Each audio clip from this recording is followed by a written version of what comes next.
Hello everyone, it's me again. I'm here to give you my first video of 2015. Before I begin, let me just say, I'm very sorry I haven't gotten around to making a Q&A response video, and I'm very sorry I haven't gotten to any other reviews or other miscellaneous videos.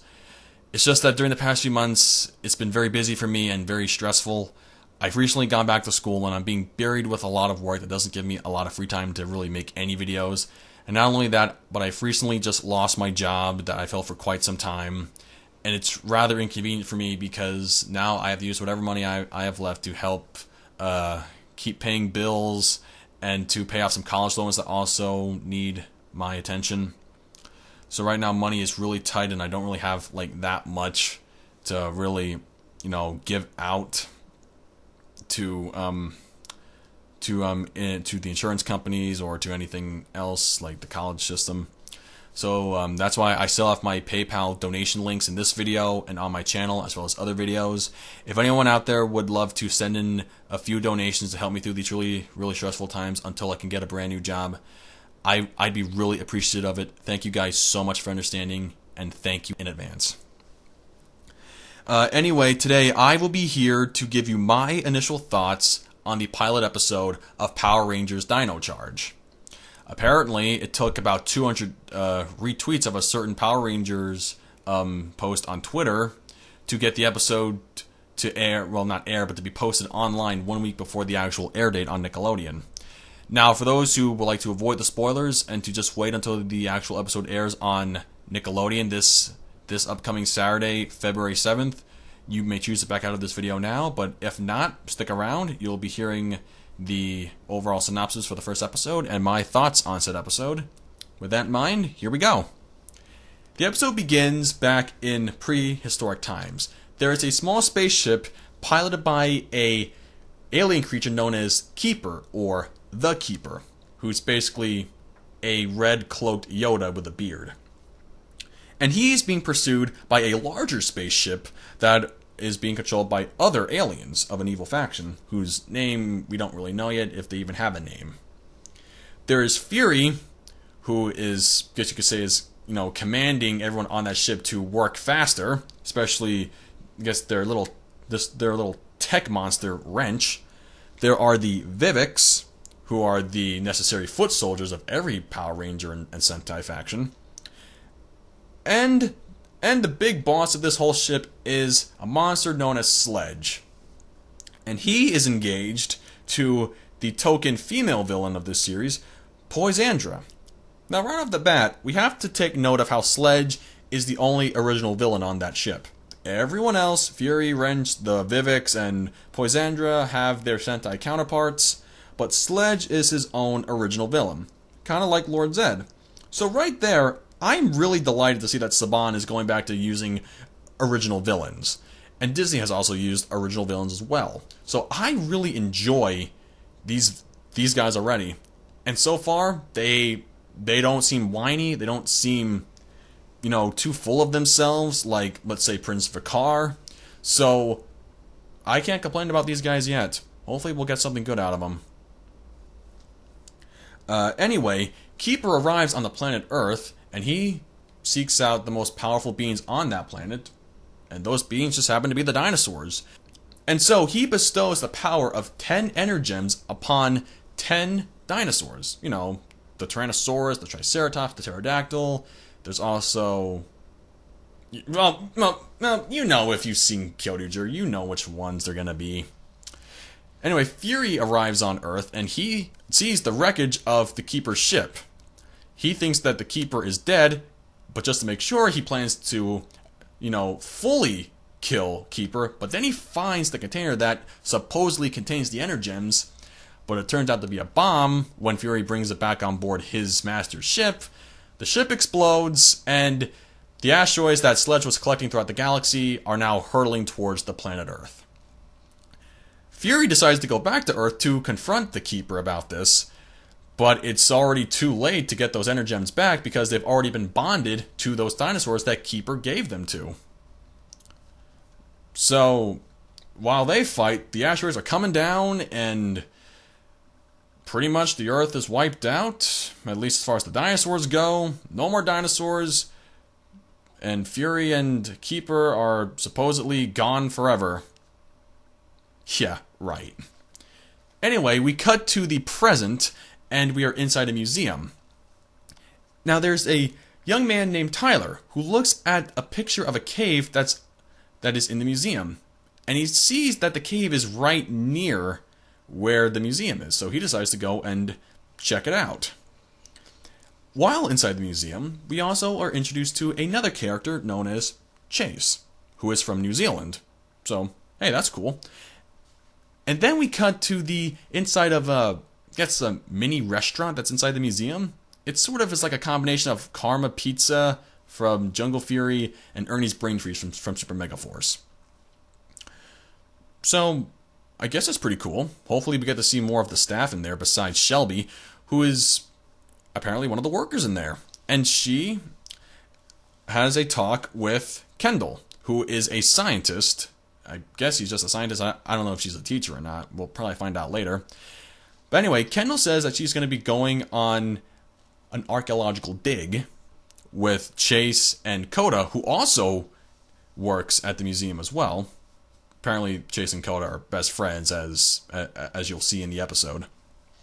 Shelby also wants to come along because, she has her own knowledge of dinosaurs, mostly the Triceratops, her favorite dinosaur. Hint, hint. But sadly, Kendall refuses because, well, you know how scientists are.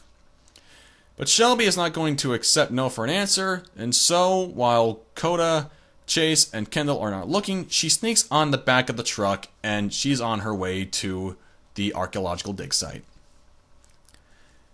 Meanwhile, we have Tyler, who has arrived at this volcanic cave that he saw in the picture, and he decides to go down and explore the inside.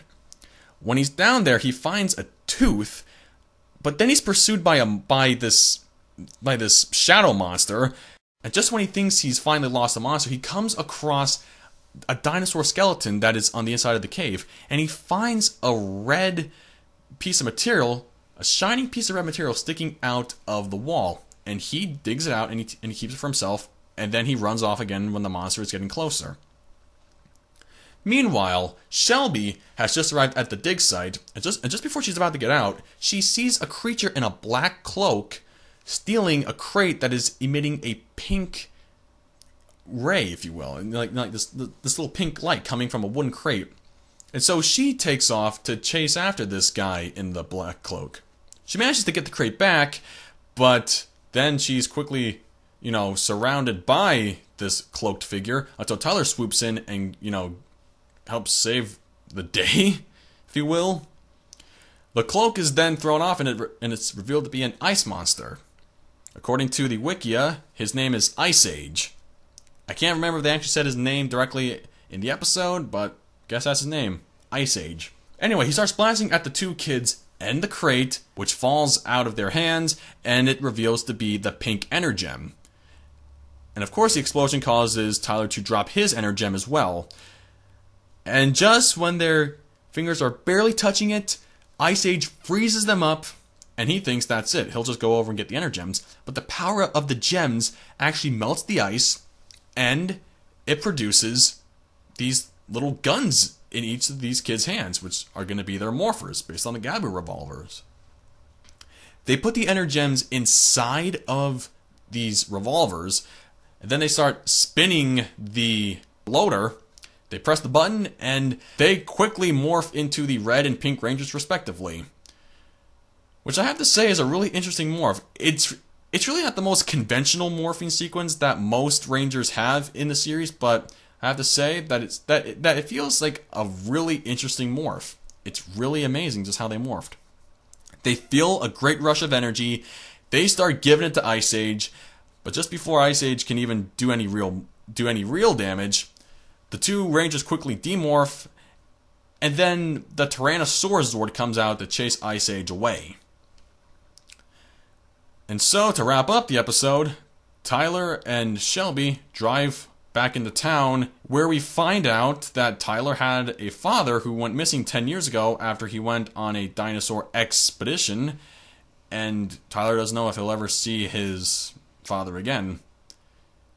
And to end the episode, Fury is standing in the background, noting that the two Energems are inside Tyler's car, so obviously he's going to be pursuing those two as the series continues on. So those are the initial notes for Power Rangers Dino Charge, the very first episode. I have to say right off the bat that I love this episode. I know I might have said that about Super Mega Force and Mega Force, but I feel that in hindsight, those two were not really that great because they didn't really drive that much story. But this Dino Charge pilot really set up the foundation for what the series is going to become later on. I felt there was actual story in this, and it just didn't feel like a random hero beating up villain episode. It really felt like there was a story to it, and I actually really enjoyed that. What also got my attention was during the theme song, the Rangers didn't say their names. We had that in Samurai, Super Samurai, Mega, and Super Mega Force, and that got really annoying. But Dino Charge, no names are said. Just right there, the names are written right down there on the bottom of the screen. We don't need to say the names. We know who they are. So I think Saban has finally realized that we don't need to keep hearing the Rangers say their names when we can clearly read them. So I really love that. I also like how we're introduced right off the bat to these 10 Energems. You know, it's just 1 through 10 with the regular 10 Ranger colors, so I guess this pretty much confirms that we are going to get all 10 Rangers, and I really look forward to seeing how these Rangers come into the picture, especially Kendall, because I believe that she will be the Purple Ranger, just throwing out those spoilers right now. I mean, yeah, Kendall seems kind of a jerk right now, but hey, no, it's just the first episode. We'll definitely get more of a feel for her as the series goes on. But I guess if we're on to talking of characters right now, I will say right now, Tyler seems like a really good Red Ranger. I admit that he's not leading anything yet, but he could prove to be a pretty good leader. He seems very outgoing, he's very adventurous, he's also pretty funny when he's taking stuff out of his backpack and he's, trying to look threatening while doing it. So that was really cool.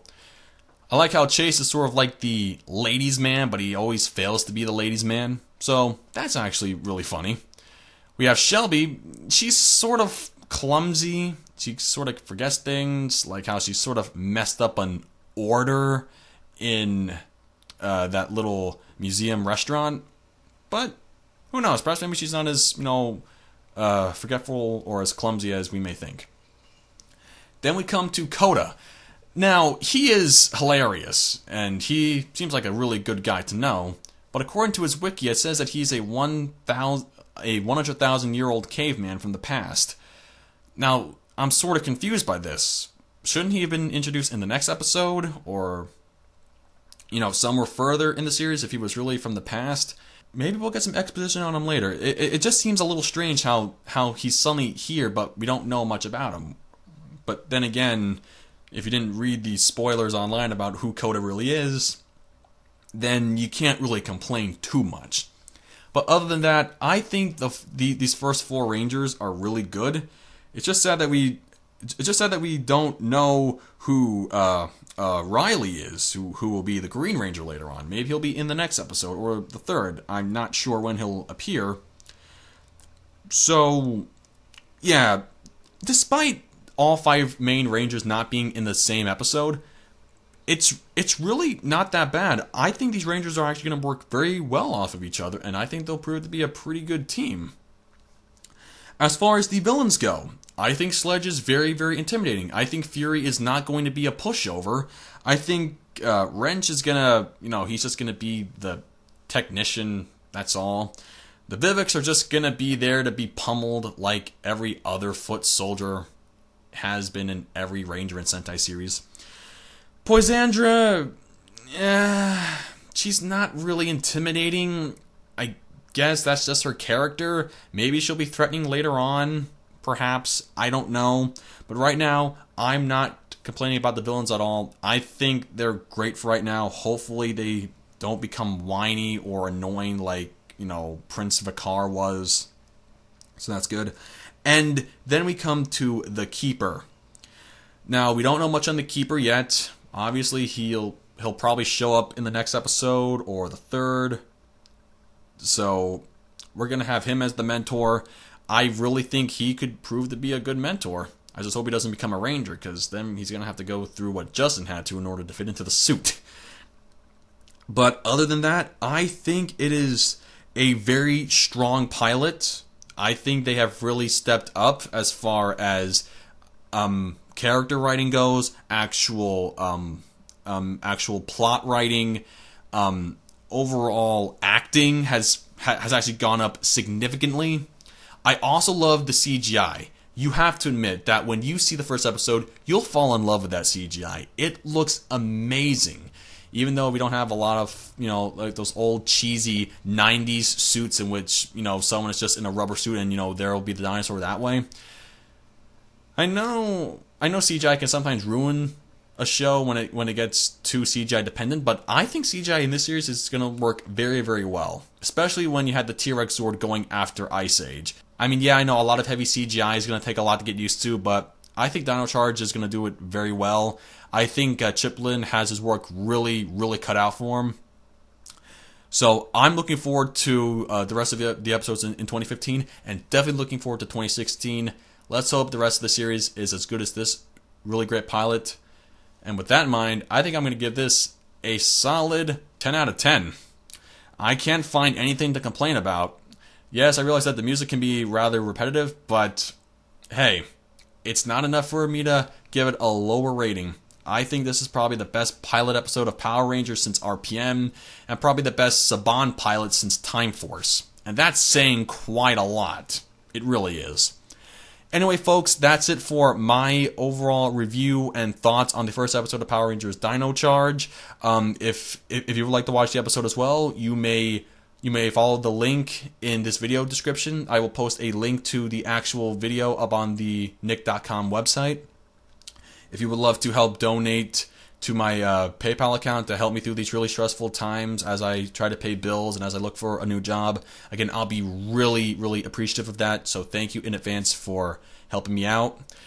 And thank you for watching this video. I will be sure to keep you updated with more Power Ranger videos in the near future. Here's open to more videos. And I will see you around. So take care of yourselves. Have a good one.